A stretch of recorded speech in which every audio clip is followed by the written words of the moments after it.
দিয়ে শুরু হয়েছিল, সেই সামগ্রিক সহযোগিতা আহত হুমায়ুন এবং শহীদ পরিবারের সদস্য হৃদয়ের বড় ভাই, আমার সহযোগিতা মঞ্চের রিমন, আমার স্যার ছাত্রবৃন্দ স্যার, ছাত্র সভাপতি এবং আমাদের স্যার সবাই যারা উপস্থিত আছেন সকলকে আমি আপনাদের শুভেচ্ছা অভিনন্দন। আসসালামু আলাইকুম। এই তারুণ্যের ভাবনা, তারুণ্যের কোনো বয়স নেই। আমরা যারা এখানে আছি সকলের মধ্যে তারুণ্য আছে, এখানে কোনো বৈষম্য হয়নি, কোনো সুযোগ নেই বৈষম্য করা। আমরা যদি নিজেকে দুর্বল ভাবি, পিছিয়ে পড়ার জন্য নিজেকে প্রস্তুত করি, পিছপা হোক এই ব্যাখ্যাটা আমাদের। তারুণ্যের অধম্য শক্তি কখনো পিছিয়ে পড়ার কথা কল্পনা করতে পারে না, তারা শুধু সামনের দিকে জনগণ হয়, অগ্রসর হয়, এটাই তারুণ্য। আর এই তারুণ্যকে ধারণ করে আমরা যুগের পর যুগ দেখেছি অসত্য, মিথ্যা, অপরাধ এবং অন্যায়ের বিরুদ্ধে অধিকার আদায়ের লক্ষ্যে এক জাত মানুষ স্বপ্ন নিয়ে থাকলে দাঁড়িয়ে গিয়েছে এবং সত্যের ভার উন্মোচনের জন্য করে গিয়েছে এবং একটা পর্যায়ে তারা সফলতার লক্ষ্যে পৌঁছেছে এবং সফলতার জন্য অনেকে আজও কাজ করে যাচ্ছে। এটাই তারুণ্য। যে তারুণ্য আমরা দেখছিলাম 1947-এ বিনা রক্তপাতে এই ভারতের স্বাধীনতা, সেখান থেকে ভারত এবং পাকিস্তান দুটি রাষ্ট্রের, যেখানে দেখেছিলাম মায়ের ভাষাকে রক্ষা করার জন্য বাংলার ভাষা আন্দোলন, সেটাই তারুণ্য। আমরা দেখেছিলাম 62, দেখেছিলাম 66, দেখেছিলাম 69-এর অভ্যুত্থান, 71-এর মহান মুক্তিযুদ্ধ, তার মধ্য দিয়ে আমাদের বাংলাদেশের জন্ম।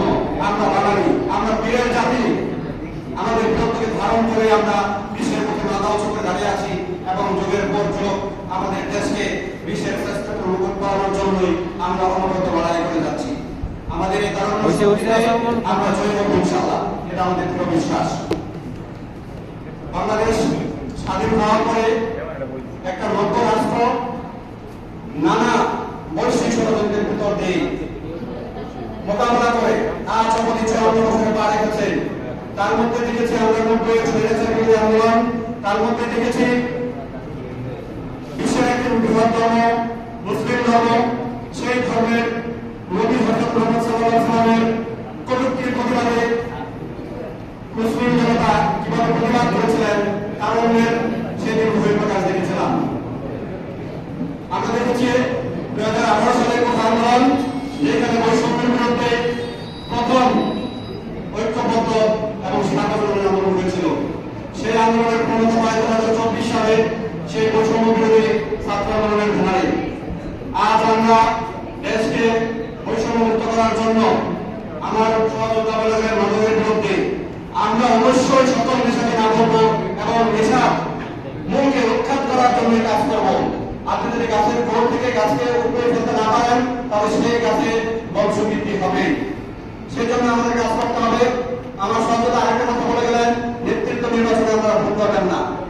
একজন নেতার কাছেই আপনাদের রাষ্ট্রের ভাবনা, আপনার এলাকার ভাবনা, আপনার মহল্লার ভাবনা, পাড়ার ভাবনা, থানার ভাবনা, জেলার ভাবনা, সেই ক্ষেত্রে নেতৃত্ব নির্বাচনে আপনাদের স্বতঃস্ফূর্ত ভূমিকা রাখতে হবে এবং যথার্থ নেতা নির্বাচন করতে হবে। এটাই আপনাদের কাছে প্রত্যাশা রাখি। আরো প্রত্যাশা রাখি আপনার রাজনীতি করতে এসে আপনাদের তারুণ্যকে, হিংসাকে, বিদ্বেষকে এবং প্রতিপক্ষকে সম্মান দিয়ে আপনারা রাজনীতি করবেন। হিংসা বিদ্বেষের বিরুদ্ধে নিজেকে রাখবেন। আমরা যে গণতান্ত্রিক ধারা দেখে আসছি বাংলাদেশে, প্রতিপক্ষকে নির্মূল করার জন্য আমরা লেগে যাই। আমরা প্রতিপক্ষকে নির্মূল করার জন্য নয়, বরং সম্মিলিতভাবে বাংলাদেশ গঠনের জন্য, টেকসই মনোবল উন্নয়ন করার জন্য আমাদের যুদ্ধ করতে হবে, ঐক্য করতে হবে, শান্তি সম্প্রীতি নিয়ে একটা সুন্দর বাংলাদেশ করতে হবে। সেইখানে না থাকবে জাতিগণের বৈষম্য, না থাকবে ছোট বড় ধনী গরিব বা শিক্ষিত অশিক্ষিত অন্য কোনো বৈষম্য। এই প্রত্যাশা সকলের কাছে ব্যক্ত রেখে আমি আমার কথা শেষ করছি। তারুণ্যের জয় হোক। আসসালামু আলাইকুম।